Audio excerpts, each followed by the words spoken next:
Are you ready to redefine what it means to thrive at any age? Welcome to Age is Just a Number with BJ and Ruth. In your 40s, 50s, 60s, and beyond, you deserve to live your best life.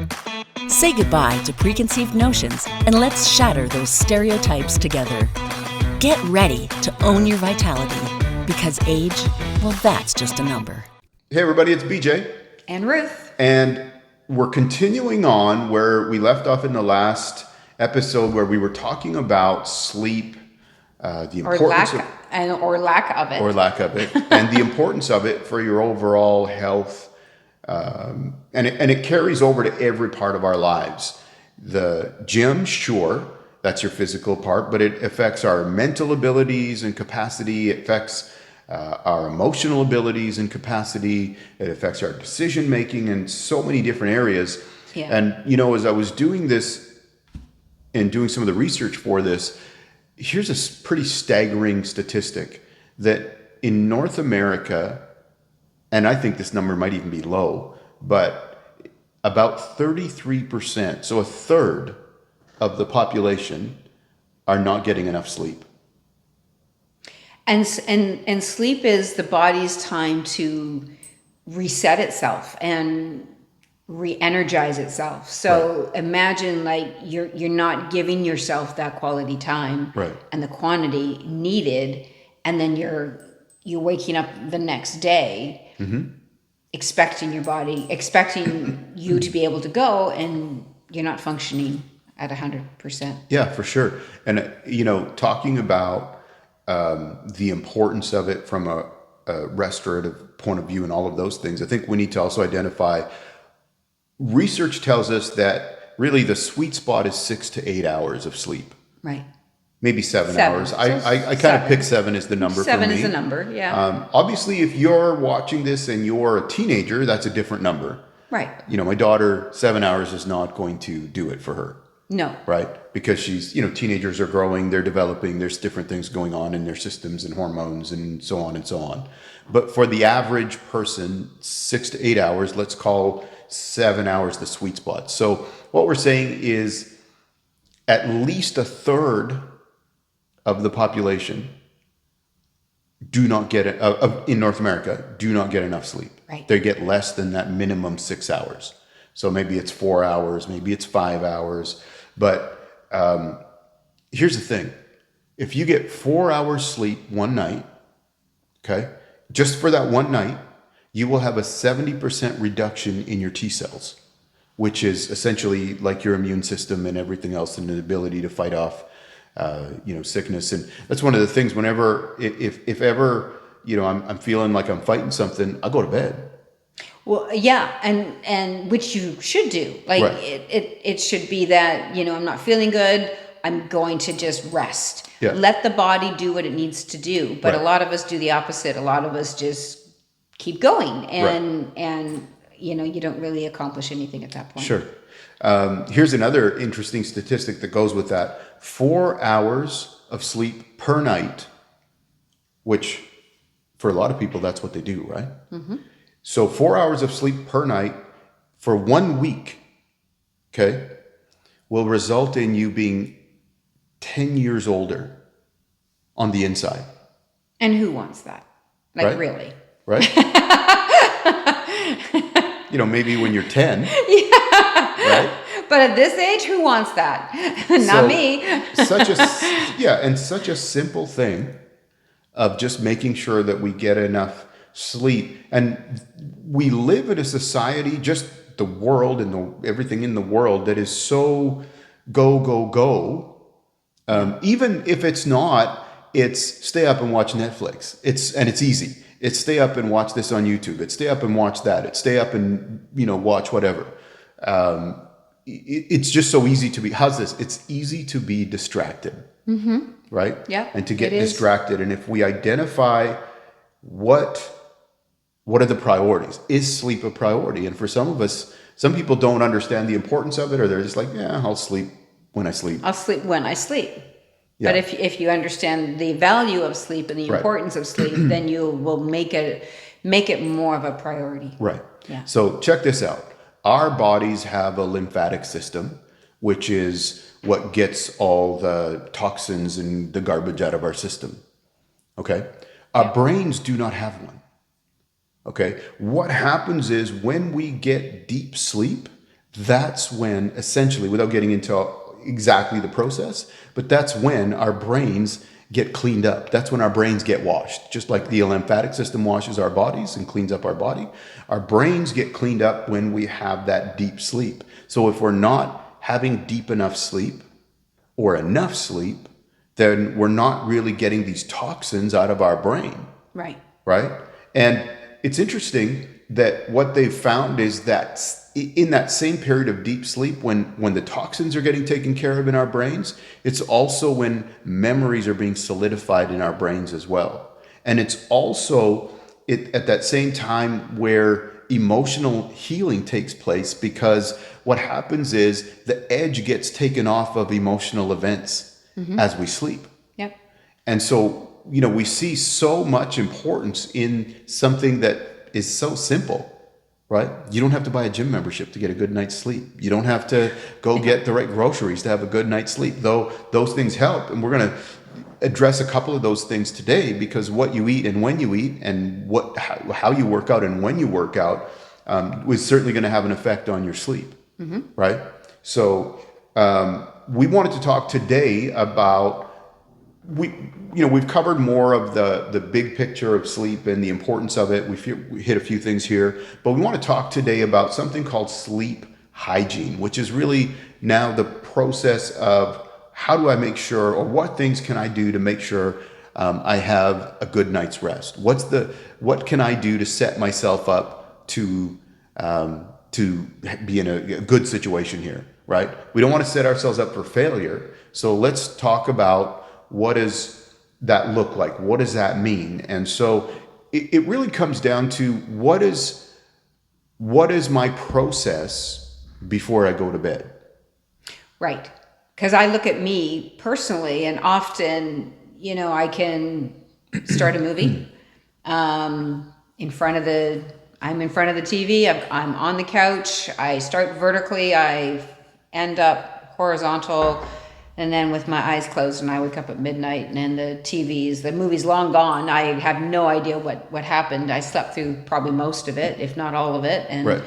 And then, I didn't get myself into that process of falling to sleep properly. So now it's midnight and I'm up, and I've had a couple hours sleep, and now I need to go to bed. And so that's not a good pattern to be in. That's a really negative pattern to find yourself in. Yeah. And where does that leave you? So now let's just say you've just woken up. What am I doing lying here and watching this black screen? Yeah. Okay, I need to go to bed. And so just the act of getting up and going to bed, maybe turning off some lights as I'm going and crawling into bed, now I'm awake. And now I don't want to sleep. Okay. So let's say eventually you get to sleep. How does that, what do you feel like in the morning? Like I had a broken sleep. And so I'm feeling more tired, and I'm of the mindset that, mindset is big. So I don't want to wake up saying, oh, I'm exhausted, I'm tired, but I do feel like my body feels heavier. Sure. and I'm because I didn't have that good night's sleep that took me right from the start to the end. Sure. And I think, keeping in mind that there's not like a formula that works all the time necessarily, but there are certain things that we're going to talk about that are good to implement, that we start to introduce on a regular basis. So, for example, caffeine, right? Not having caffeine, I don't know, let's say a couple of hours before bed. Excessive calories. It's not the time to eat Thanksgiving dinner right before you go to bed. Or right? For some people, their weakness is snacking. And so again, you can get full by snacking. If you're grabbing chips, and if you're grabbing popcorn, and if you're grabbing, chocolate and ice cream and all that great stuff, and then you're. And the other thing is, now your body is trying to digest all that food when you're sleeping. So you're not going into sleep. You're not getting in good sleep. Alcohol. So some people, they'll have a nightcap because it helps them go to sleep. But here's what the science tells us. It may help you get to sleep, but it has an effect on the quality of your sleep where you won't actually have quality sleep as a result. Right, because your body is processing, your liver is processing that alcohol. So your body is not in sleep mode. Yeah. Not at all. And obviously, yeah, and we know alcohol is going to have different effects as well in terms of your just how you're feeling and stuff like that. So practically, what else can we do? One thing would be you could take a pad or a if you have a book like this or something like this, and if you're lying there and you're thinking about, oh, I have to do this, I have to do that, oh, I need to forget and remember this, can't forget that, write it down. If you have something to write with, just write it all down, because now it's done. Now it's on the paper. You can look at it tomorrow. You won't forget. You'll remember it.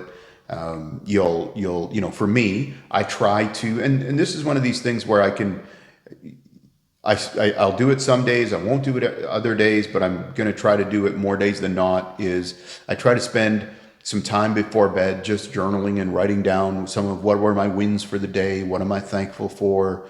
I do that in the morning as well. Obviously not my wins for the day first thing in the morning, but and then at that time at night, I try to kind of, okay, what are some objectives I'm going to focus on tomorrow before the urgent gets in the way? What are my objectives that are significant to where I'm going, who I'm going to be, that kind of thing. So, something like a to-do list, something like some journaling time, there's some super good value in that to just chill you out and kind of get it out of your head and put it on paper. Yeah. And if I am having a night where I'm not sleeping, I always have a book by my bed. And so try to get through a chapter, or I meditate for 10 minutes.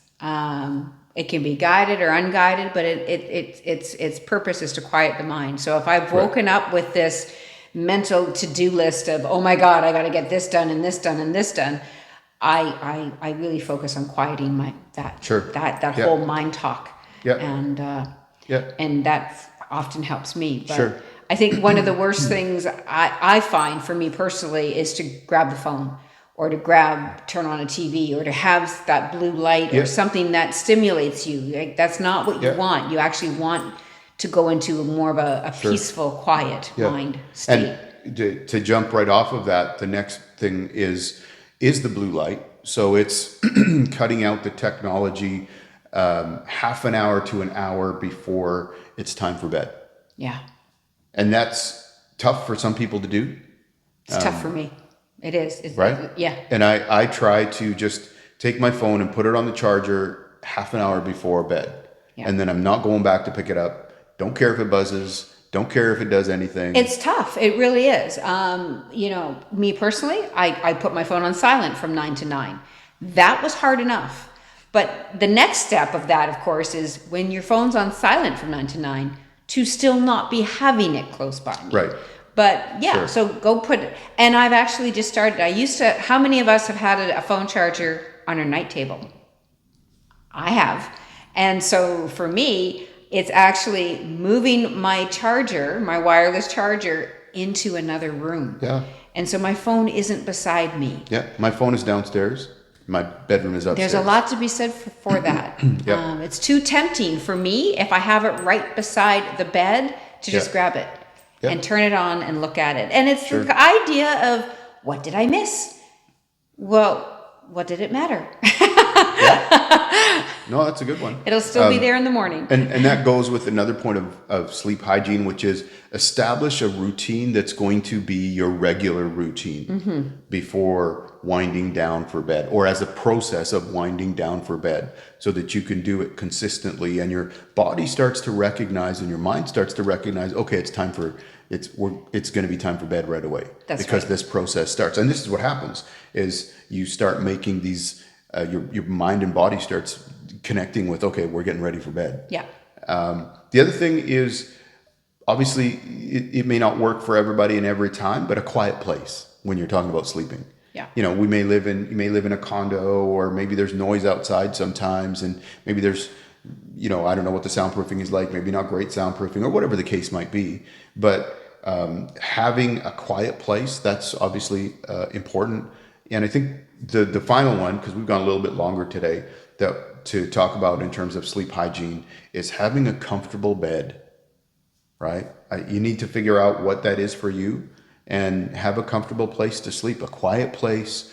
I think in the last episode, we talked about, blackout blinds or whatever kind of blinds that block as much light as possible. Some people use a water feature so they can hear the sound of the water. Sure. It's some white noise. Some people will use a fan.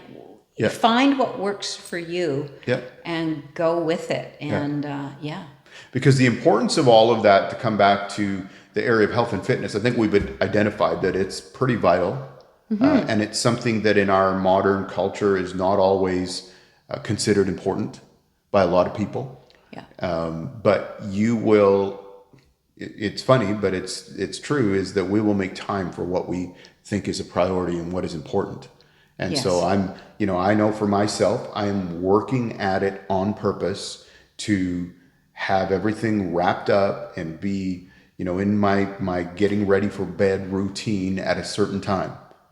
And I'm trying to be consistent every day. And, it's interesting. Some days I'm not. But what I've found out is on the days I'm not, it's okay. I just pick it up and, go from there the next day. And go from there the next day. And then the next day and the next day. And before you know it, you've established a routine of I'm getting ready for bed. I'm doing it at this time. And so that I'm getting up and getting quality rest. And I'm feeling rested when I wake up. I'm in a good state of mind when I wake up. And I feel good. Yes. Right? Yeah.